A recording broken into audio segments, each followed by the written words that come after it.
He's Sip, I'm Sam. This is the Sip and Sam Showdown on HuskerExtra.com. Welcome back, Sip. Yeah, we're still it's good doing to have you. Yeah, thanks for having me, Sam. It's another game week, so it's one of those weeks where we have to talk about Nebraska football again in urgent terms. I want to give you an urgent message to subscribe to HuskerExtra.com, not only for the Sip and Sam Showdown, but all the exclusive content on there. We've got a lot of stuff rolling out very soon that people will be interested in, and more exclusive content as well. Let's go into the showdown really quickly.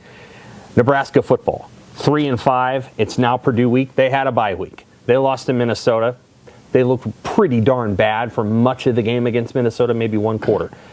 It feels like yet another, oh my God, kind of week, right? It feels like there's urgency. Again, if every single game feels urgent, is it helpful for anyone not named Trev Alberts, who's on the radio tonight, to put this team on a weekly deadline of like, you must win or? Right. That's not, is it healthy? It's not particularly healthy, I don't think. It's not particularly fun. And I think if you're an AD, actually, you have to keep that in mind. I mean, you do have to keep your fan base in mind, your shareholders in mind. Maybe people enjoy this in some ways. I don't know. It's interesting. I mean, Sam, I'll tell you what, when we have these discussions, there's a couple things that I would say to fans to always keep in mind.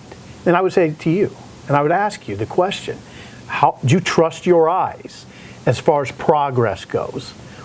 I mean, that's a very subjective decision. I mean, it is. Do you trust your eyes as far as progress goes? Yeah. I mean, after Michigan, I'd say there was a kind of a resounding yes, but after Minnesota, not so much. Hey, Husker fans. For the full episode of the Sip and Sam Showdown, visit HuskerExtra.com and subscribe today.